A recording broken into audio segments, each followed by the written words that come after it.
I was president of the American Psychological Association, they tried to media train me. And an encounter I had with CNN summarizes what I'm going to be talking about today, which is the 11th reason to be optimistic. The editor of Discover told us 10 of them.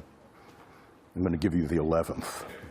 So they came to me, CNN, and they said, Professor Seligman, would you tell us about the state of psychology today? We'd like to interview you about that. And I said, great. He said, but this is CNN, so you only get a soundbite. So, well, how many words do I get? I said, well, one. Cameras rolled, and she said, Professor Seligman, what is the state of psychology today? Good. Cut. That won't do. We'd really better give you a longer soundbite. Well, how many words do I get this time? Well, you get 2. Dr. Seligman, what is the state of psychology today? Not good.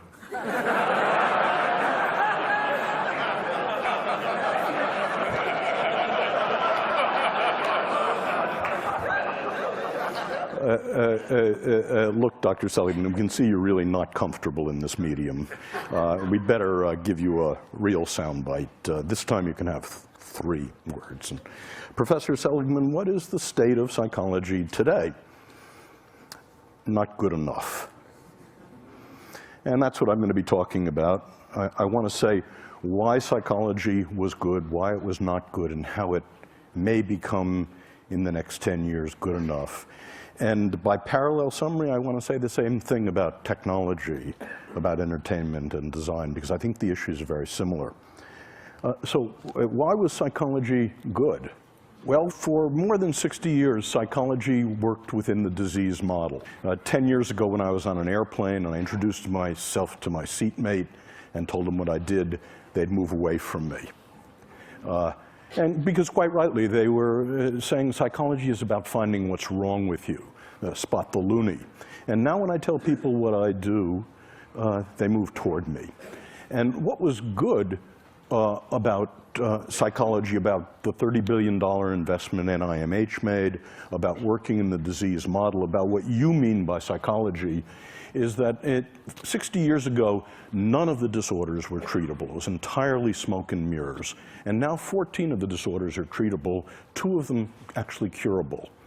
And the other thing that happened is that a science developed, a science of mental illness, that we found out that we could take fuzzy concepts like depression, alcoholism, and measure them with rigor. That we could create a classification of the mental illnesses, that we could understand the causality of the mental illnesses. We could look across time at the same people, for example, who are genetically vulnerable to schizophrenia, and ask what the contribution of mothering, of genetics are. And we could isolate third variables by doing experiments on the mental illnesses.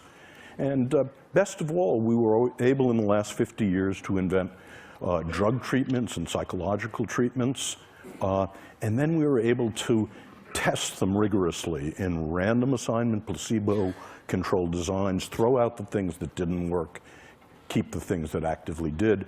And the conclusion of that is that psychology and psychiatry of the last 60 years can actually claim that we can make miserable people less miserable. And I think that's terrific. I'm proud of it. But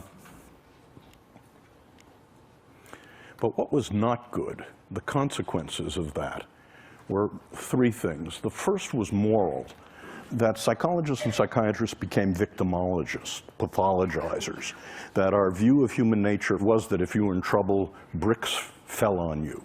And we forgot that people made choices and decisions. We forgot responsibility. That was the first cost. The second cost was that we forgot about you people.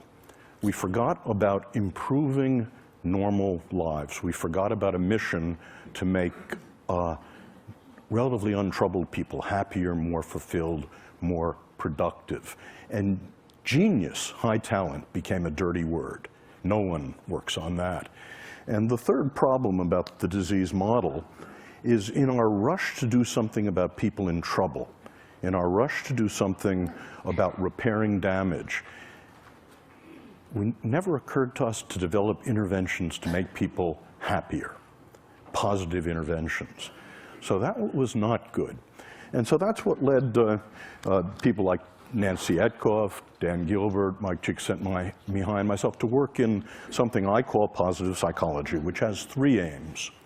The first is that psychology should be just as concerned with human strength as it is with weakness. It should be just as concerned with building strength as with repairing damage. It should be interested in the best things in life, and it should be just as concerned with making the lives of normal people fulfilling and with genius, with nurturing high talent. So in the last 10 years, and the hope for the future, we've seen the beginnings of a science of positive psychology, a science of what makes life worth living. It turns out that we can measure different forms of happiness, and any of you for free can go to that website and take the entire panoply of tests of happiness. You can ask, how do you stack up for positive emotion, for meaning, for flow, against literally tens of thousands of other people. We created the opposite of the diagnostic manual of the insanities, a classification of the strengths and virtues that looks at the sex ratio, how they're defined, how to diagnose them, what builds them and what gets in their way.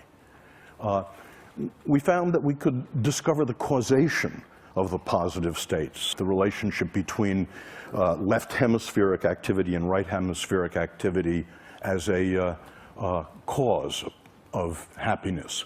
I've spent my life working on extremely miserable people, and I've asked the question, how do extremely miserable people differ from the rest of you?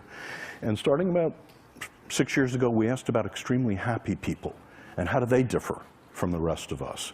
And it turns out there's one way, very surprising, they're not more religious, they're not in better shape, they don't have more money, they're not better looking, they don't have more good events and fewer bad events. The one way in which they differ, they're extremely social. They don't sit in seminars on Saturday morning. They don't spend time alone. Each of them is in a romantic relationship, and each has a rich repertoire of friends. But watch out here. This is merely correlational data, not causal, and it's about happiness in the first Hollywood sense I'm going to talk about. Happiness of ebullience and giggling and good cheer. And I'm going to suggest to you that's not nearly enough in just a moment.